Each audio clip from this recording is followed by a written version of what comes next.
Very excited for our conversation today because I feel like it's one of those ones where I feel like I will learn as much as our audience will in sort of the just new, wider world of higher education as we're kind of seeking to get learner records and sort of like exploring this sort of world of how we look at sort of credentials in just a different way. There's just, I think, a lot more depth than just sort of a fancy piece of paper that people get after 4 years. There's more that we can sort of explore around a variety of different things. So I'll certainly defer to our guest to tell us more about what his organization does. But Guillermo, if you want to introduce yourself quickly, give a brief background, and then we'll get on with the rest of our Yeah, session. thank you very much, Dustin. I'm very happy to be here. Well, a little bit about me. I'm Guillermo Elizondo. I'm the CEO and co-founder of Territorium. And as you said, our focus is helping people to move from education to work by building learner records. And very nice to meet you. Yeah, and I think, I know Eric Stoller, who is a part of your team. I've interviewed him many times in the past, so he helped make the intro here. So I'll give him a little tip of the hat. But just for folks who aren't aware, I know he was a recent addition to your team, and there was really exciting to see. And I think definitely drew my attention to what you all are doing. So if you want to, just for other folks who may not be aware, just briefly explain what Territorium does in sort of the higher ed ecosystem. Yeah, our focus as a company is helping, I will say, people to move from education to work and from work to education. Right now, mostly students from education into the workforce. The way we solve for that, the way we help them, is that instead of having a traditional transcript with courses, grades, and credit hours, we create, I would say, like a transcript 2.0 that is based on skills, in which we map data from multiple sources, from the student information system. We map data from their courses, their learning outcomes. We map data from their assessments, from internships, apprenticeships, other types of activities that students are doing. And we map all that data and create a full profile of the student based on skills. It's verified. That's an important thing. So it comes from the educational institution. It's not like a student says, hey, I'm a great guy. It's the institution saying that about the student, the skills that they have. And in the other perspective, we believe on the things that we do, the most valuable thing is we're capturing very granular data around the skills that students are developing. So we created a full learning and employment ecosystem around that data, in which we map those skills into job market requirements. And now we can tell the student, like, hey, this is your probability towards getting a job. So we use AI, several algorithms, and based on that, we can now tell someone, hey, you're 80% there towards being, I don't know, a software developer in New York City earning 100K a year. This is your gap. We recommend you these learning pathways to improve your profile. We recommend you these possible jobs that you can apply. So at the end, we provide an app to students that look a lot like Fitbit or those types of apps that are for health. The same way it tells you how much exercise you need to do, how many steps you need to do, etc. The same way we do for careers. And on the other side, we're providing educational institutions great amount of data on how their students are progressing towards getting the jobs that they want, analytics on understanding which students are at risk, how they can help them, how counselors can help them, and at the end, how they can improve their employability rates. So that's basically what we do as Territorium. Right now, we have 12 million users worldwide, and we're growing with this concept and helping educational institutions improve their employability rates by transforming their transcripts into these records. But most important thing, creating data analytics around all the record and around what students are doing towards getting into the workforce. All important stuff, the sort of institutional and workforce connections kind of flowing both ways, like you said. And then, just kind of thinking of like this like formula of what you're saying of like the traditional transcript being this like highly verified, but almost kind of just like bureaucratic document that's existed for a long time and has value. And then you kind of have on the other side, like the resume where it is just like the student saying like, here's everything I did, but it's, from my point of view and all that. And like you're kind of getting the best of both of those worlds and then combining that little like dose of AI and, high tech and everything to just really optimize the potential of sort of all that stuff that sort of now can kind of combine and work even better together and sort of, be kind of evolving through you and your team's work and everything. And I think it's really, really exciting to see because I think it's been sort of like simmering in so many different corners, the different sort of like, skills are really important. How do we capture and share those and just sort of like helping to articulate more clear pathways and everything. So I guess just from your perspective, what makes this work that you're doing, and it's obviously in like a global stage and scale as well, what makes this work so important right now in this moment for higher ed? That's a great question. So I think post pandemic, higher ed, it's having several challenges, reduction in their enrollments. They're losing enrollments. Um, Students are questioning even more the return of investment in their education, how much going to a 4 year or a 2 year program will help them to get a job that will help them to pay the debt, right? That's also another part of what's this important. We have all this student debt. The students are trying to find ways of getting the right jobs to pay it back.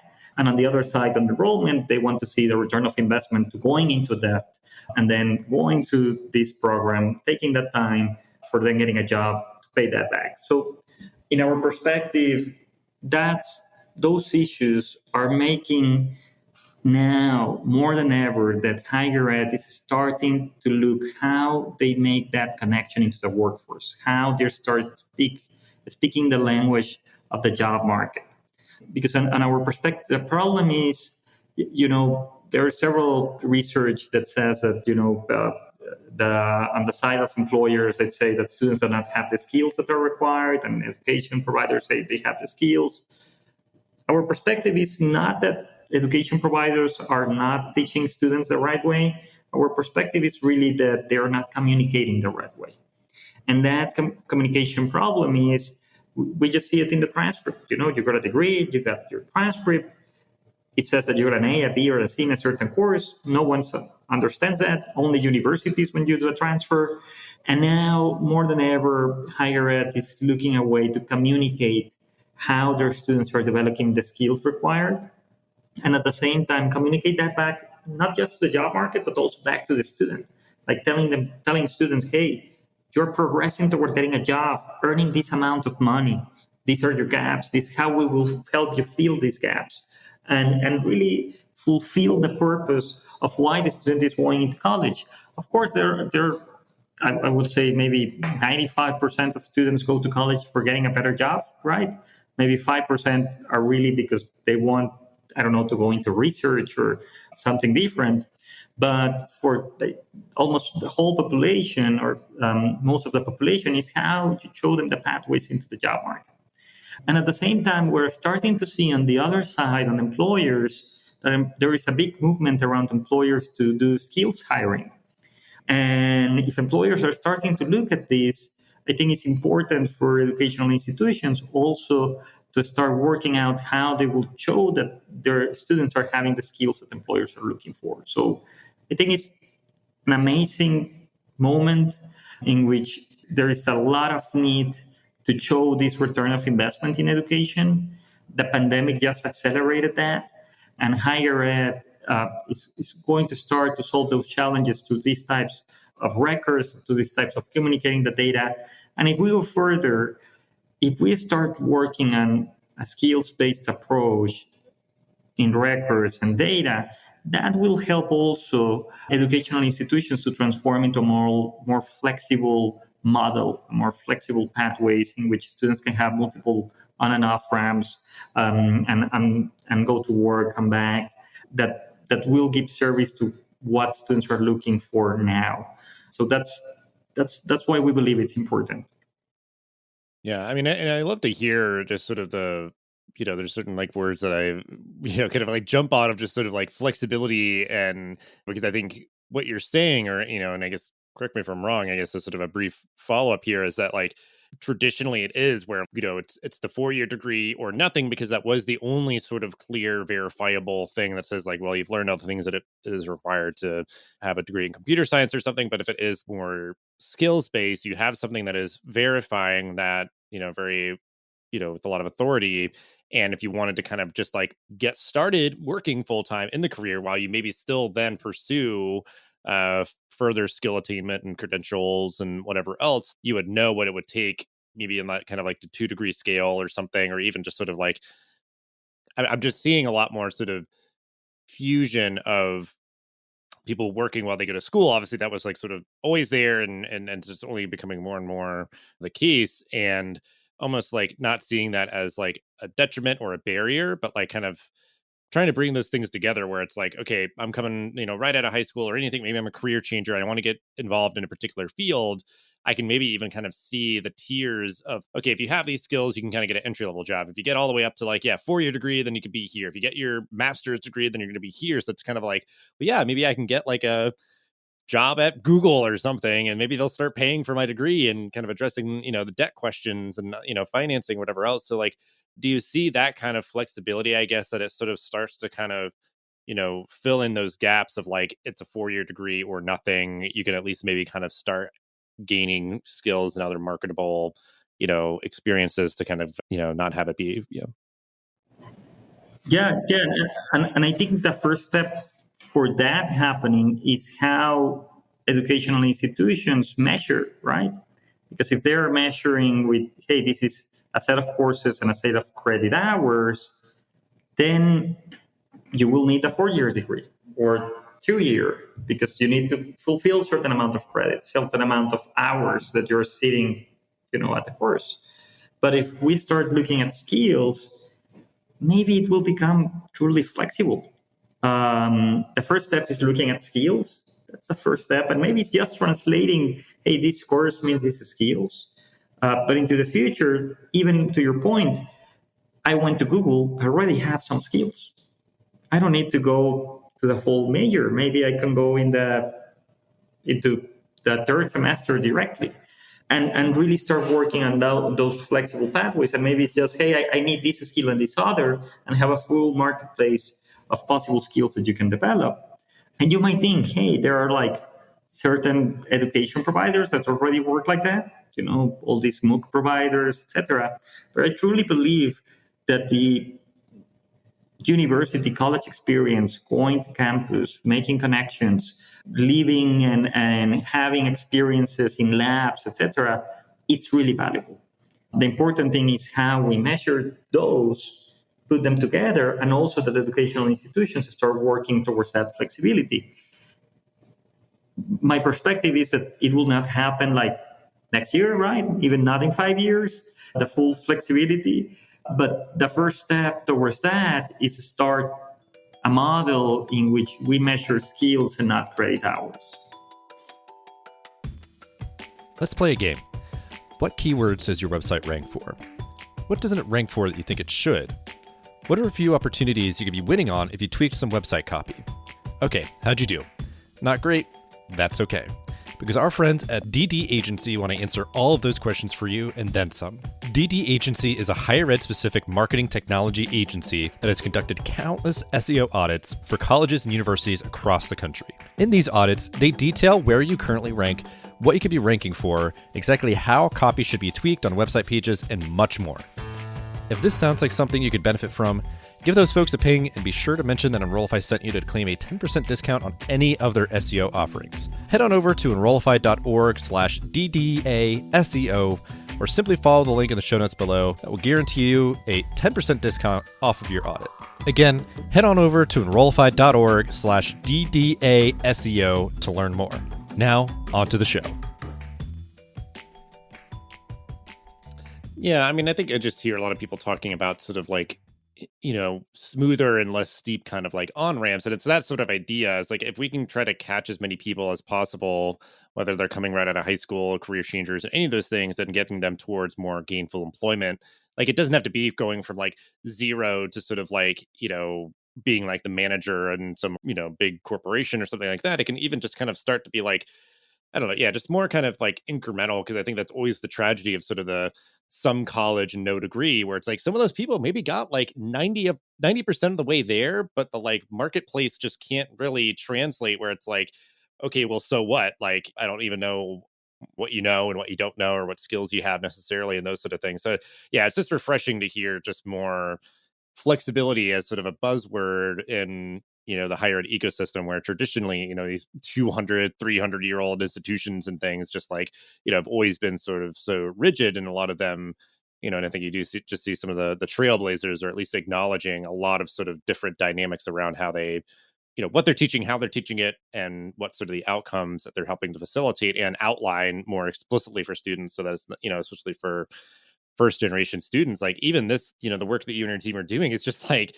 it's helpful just in the like informative sense that they would have so much more of an explicit and clear pathway when they don't know kind of like one thing from another when it comes to higher ed and navigating and everything. So, because I think like, yeah, like they do probably have that end goal in mind, and it's just like this huge kind of fog of war getting from here to there. And if they can have it just be much more explicit of like, here are the skills you need and how you get them, and sort of, the waypoints along the way that might be helpful for you to like, maybe you want to get an internship, you want to start working, to have that sort of, kind of symbiotic kind of relationship of like, yeah, I'm working, implementing the things I'm learning in the classroom, and that's sort of feeding back in and everything. So yeah, I mean, it's really, really fascinating. And I'm really, yeah, just excited. Like I said, just seeing more and more folks like yourself just really digging in with this, and then just seeing that like you're having a lot of success, like this is resonating, like this is sort of like able to be starting to kind of play out and everything. And I'm curious, I guess there's sort of a different wrinkle to this, that since you work on a global scale, just sort of like, comparing, contrasting trend lines, like, are you seeing a lot of the same sort of things across the world, or very different things depending on which country or region or anything? Like, just curious how that sort of compares. I'm always sort of like, obviously so immersed in sort of the US higher education system, not sure how things are kind of playing out elsewhere. Yeah, I think it's pretty similar. Where you start seeing the difference is sometimes on the sources of financing. That's one of the difference. So in the US, the students get they finance themselves through debt, for example. You have other countries around the world that do it similar. You have countries around the world in which higher ed is almost free, and you will say, well, in that perspective, then why a student is thinking on the return of investment that if it's free, right? But on the other side is, hey, the return of investment of the government, of the taxpayers, how you start showing that really all that investment is put into higher ed is helping to really create economic development and help those people to advance into their careers. So I will say that the problems are pretty similar. We have seen in other parts of the world even that they have been made some changes in legislation. So, for example, in Colombia, something that they did is they're starting to send funding to universities, not only based on graduation rates, but also based on employability rates. So they're creating also the right incentives on the higher ed side so that they start focusing on employability and skills. So I think the problems are similar. The ways that the solutions are coming and the hows are a little bit different in each country. But the end game is the same, how we help people get into jobs. And you will find in other cultures that sometimes even higher ed, there are more technical people not going to 4-year degrees. An example is Germany or even the Netherlands, where our friend is, right? There are a lot of people going more to technical degrees, focus on getting jobs. And the same way, they're starting to look more granular on which are the skills. So I will say that the problems are similar, the hows and the ways to solve it are a little bit different. But in our perspective and the way we're trying to solve for it in a global scale, for us is more creating the data infrastructure. How we create that data infrastructure that in the past was the courses, grades, and grade hours. You will see that all over the world, how we start transforming that more in, hey, these are the skills. And hey, these are the possible occupations and the possible jobs. And a lot has been done around that. I think we have been talking about skills-based education for the last 30 years, in that I have an advisor that worked at some ministries of education in several parts of the world, and he always told me like, hey, Guillermo, you're not doing something new. We were talking about this in the 90s. And the truth is, what she tells me is like, well, the thing that you're doing new is that you're helping to create infrastructure so that it can work. So that's really how we're attacking the problem globally. Yeah. Yeah. It's always, interesting when there's like sort of a lot of similarities, and it's just like, kind of, I don't know, I guess beyond maybe this conversation, but you're like, why is that the case? Like, why is there so many similarities, across higher ed systems? But yeah, I mean, it's just kind of refreshing in the sense too of like that like you said, like you're tackling this sort of theory or idea that people have had for a long time and finally helping to actualize it. So there's like a lot of appetite for it. It's just a mechanism that has been in sore need of improvement and update, for a very long time. So I'm glad to see that it is, kind of clicking in and happening. And because I think just like sometimes it is just like there's so much ingrained kind of inertia that people are like, oh no, it's always been this way and everything, and just starting to see change like this is just inspiring generally, that like even a system like higher ed, as slow as it goes sometimes, that it can start to kind of reform itself and update and just align more with what kind of society is asking and expecting of it. So as we wind down though, all of this sort of talk, kind of looking towards the future, the work that you're doing to kind of actualize the future and sort of do all that, like, this is tough work, and trying to like, land the plane here on a more optimistic note and everything. Like, what excites you about the future of higher ed in your work? Because I mean, it's still just sort of, dismantling these very old and at times maybe even oppressive systems of, how we capture learning and, all that. So what excites you about the future of higher ed in your work right now? Yeah. So going back a little bit, I will say that what excites me is that we're in the right moment in which universities, colleges are looking at, hey, my purpose is to show this return of investment in education, is to help students get jobs. I think that what excites me is that we're looking, going back to our conversation, we're looking into a pathway of flexibility, right? I think that the next 10 to 15 years, we will see a huge transformation in higher ed, a huge one. And what really excites me is there will be flexible pathways, there will be several types of learning experiences, people coming in and out. We see it in the US as universities are losing enrollments. They are trying to find ways to bring back all those students that didn't finish their degree and recognize them with PLA, all their skills and their previous learning. And we're in that moment in time. And what excites me is that huge transformation that will happen. We're also seeing public policy that is being launched around the world, creating the right incentives towards that connection into the workforce. And if we add also, what's happening around this AI revolution, that's something that I really think that together, what was happening around the world plus the AI revolution, we will see a big transformation in higher ed. Yeah. And I think just it's kind of interesting because I always wonder, like, I guess it's like kind of a yes and no kind of thing. If people like, we're living, I feel like, through a very pivotal moment. And if people know at the time when those sort of things happen, and I think it's like, yeah, maybe a little bit, like we kind of know that like AI is going to reshape things. We don't know exactly what, things are going to look like. We can kind of start to kind of perceive it's, a little less blurry maybe now than it was, a year or so ago. But yeah, but it is wild to know that like, yeah, AI is going to change, a lot of things in society and definitely education. But I think it's up to us to sort of help navigate and sort of thread the needle of like, having it be, impactful, positive changes that all these new tools and things are achieving for us. So, I feel like this, very kind of, unique conversation, I guess, like exploring sort of specifically the work that you're doing, the success that you're having, and sort of how all these different factors are playing in. So I'm sure you could list, no shortage of resources and things, whether it's your own or others that are capturing your attention on this topic right now. But yeah, anything that you'd want to reference people to, any resources that we can direct the audience to. Yeah, I think, and I will send you the link. There are several resources and around skills hiring that I recommend from HBR, from Harvard's Business Review, that I have been reading about them. Maybe I will send you the link after the podcast so that you can share it with the audience.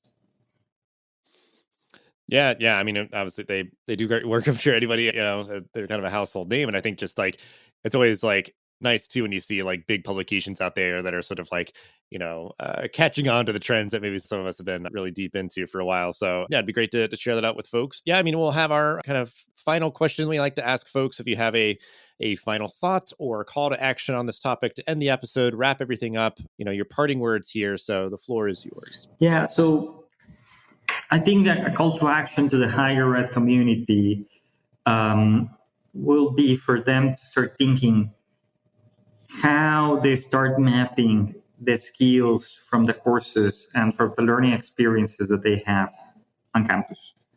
And think about it not just about the academic side, but think about this about all the experience, the sports, the clubs, the internships, everything that's happening in campus that is very rich for the student.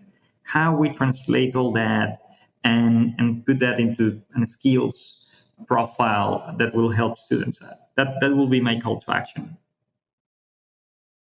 Yeah, I mean, it's just the idea, yeah, like you're saying, kind of putting it simply, like a very clear call to action of like, you got to interface with this. You got to sit down and think about it, because I think, they might be, institutional leaders might be kind of resting on their laurels or thinking like, they're going to maybe almost like wait for it to be mandated upon them or something, but it's like probably going to be too late. Like now is really the opportune time to think about how you are or aren't capturing all those experiences that students are having, and then how you can sort of keep moving forward on that, because I think there's one, just literally like trying to capture it, but then it's like continuous improvement, making it more user friendly, or just sort of more reflective of all the things that students are doing or kind of want it to capture and anything. So yeah, you kind of have to do that kind of groundwork to start of sort of seeing where you stand now, where you need to go, how are you going to get there, and start somewhere. Start doing that work now, because yeah, I mean, we're just seeing a lot of for better or worse, kind of, winners and losers shaking out in higher ed right now is sort of the,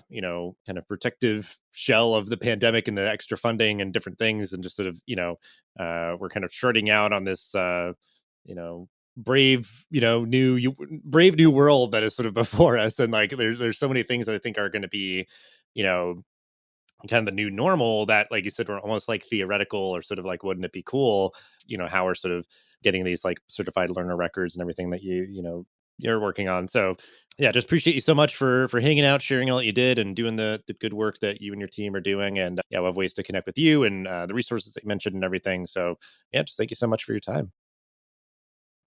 Yeah, thank you, Dustin. And I was thinking other resources where you were speaking. So I will also recommend you and the audience to go to One Ed Tech, that they're building all the records and all the standards around the records. There's also a great initiative from the Department of Commerce. It's called T3 Initiative, that is connecting the job market. Right now, my team is in DC on that. And I really recommend looking at their work and how they're working from the other side, from the employer side, and how employers will read all these skills profiles and learning and employment records. So sorry for adding a little bit more, but I think it's very important. Those two organizations are working a lot around this concept. Yeah, no worries. Always love having lots of homework and resources for folks to check out. So I appreciate you slipping those in right at the end here, so we can make sure to give them the kind of their due diligence and everything. But yeah, thanks again so much, Guillermo, for your time.